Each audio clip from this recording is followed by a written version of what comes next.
Same chart, same signal, same indicator. One trade lost, one trade won. The only difference was when I clicked. Not the strategy, not the settings, just the moment. In this video, I will show you 3 of these side by side, and stay till the end, because the last one is not a timing mistake. It is the mistake I made after the loss, and it cost me twice. So let me start with the mistake almost everyone makes. A candle is still forming. It looks strong. It looks red. Your signal is there, so you enter. But a candle that is still open has not decided anything. It can still turn green before it closes. Until it closes, it is not a signal. It is a guess. So the rule is simple. Let the candle close, then read it, then act. You will lose a few seconds. You will also lose fewer trades. Let me show you exactly what that looks like.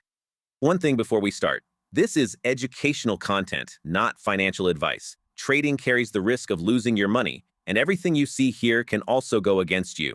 Test it on a demo account first. Let us start with the first pair. The signal here was clean. The fast line had crossed below the slow line, both lines were separating, and the line below the chart was under 50. 3 conditions, all present. There was nothing wrong with this signal. But look at where I clicked. The candle was still running. It had not closed yet. I sold anyway.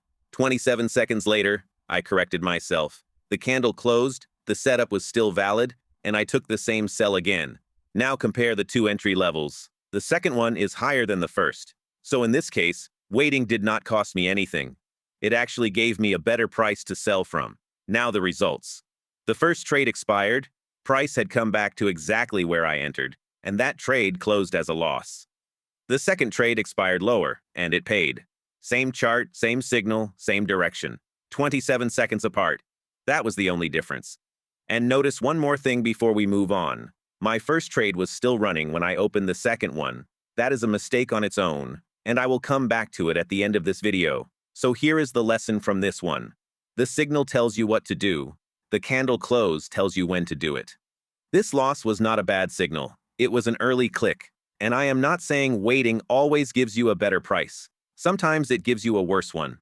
What waiting always gives you is a candle that has actually closed. So you are reading a fact, not a guess. And remember, this rule reduces bad entries. It does not remove losses. I still lose trades with it.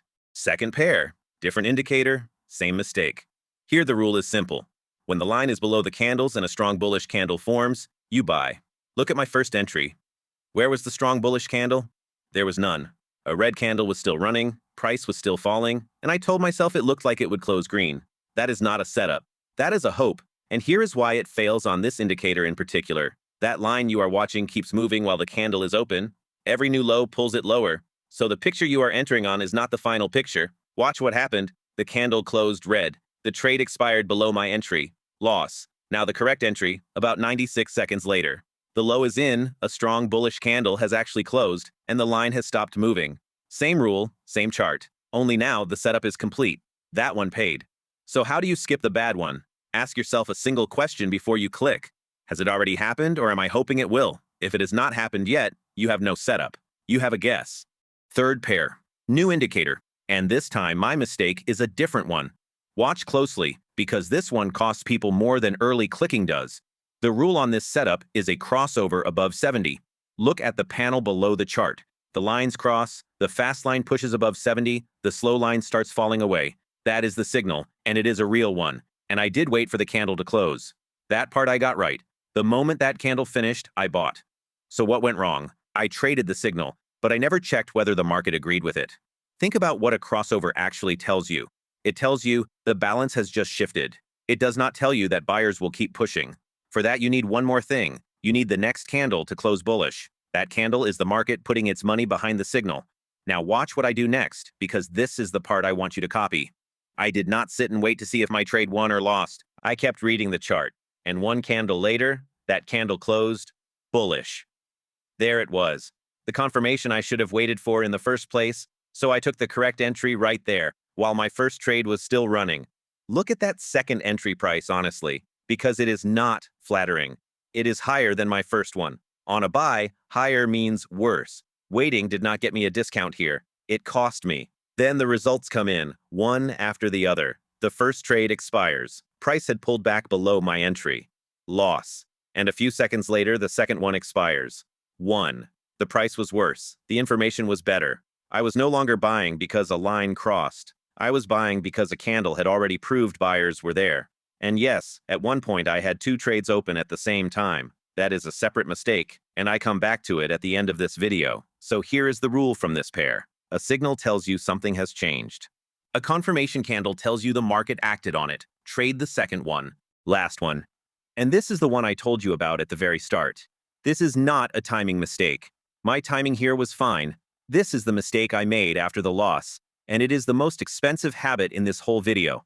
Signal appears, I sell, simple, and then price starts going against me. Now watch what I did, and please do not copy it. Instead of accepting that I was wrong, I opened a second sell while the first one was still running. In my head, that felt safe. I told myself I was protecting the position, averaging into a better level.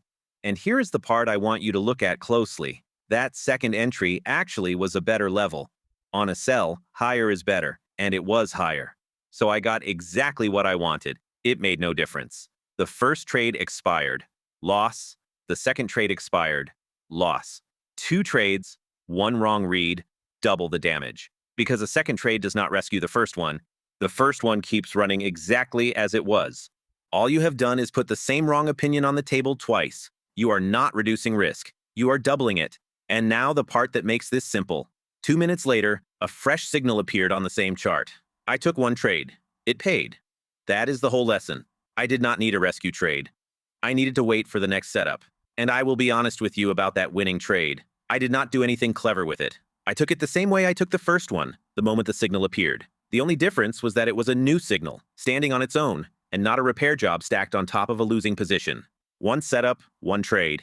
If it goes wrong, it goes wrong. Take the loss, keep your money, and wait. The chart is not going anywhere. So let us put all 4 of those next to each other. Different indicators, different setups, different days, and underneath, the same 3 questions I failed to ask. 1. Has the candle closed? An open candle has not decided anything yet, and neither has any line drawn from it. 2. Did the market confirm it? A signal tells you something changed. A confirmation candle tells you the market actually acted on it. 3. Is this a new setup, or am I repairing an old one? Because a rescue trade is not a setup. It is a feeling. That is the whole video. 3 questions before you click, not after. And I will say this again because it matters. None of this makes you win every trade. I still lose trades with these rules. What it removes is the losses you did not have to take. I have put these 3 questions on a 1-page checklist, along with the exact setups from this video. The link is in the description. It is free. If this helped you, the next video builds directly on it. It is on the screen now.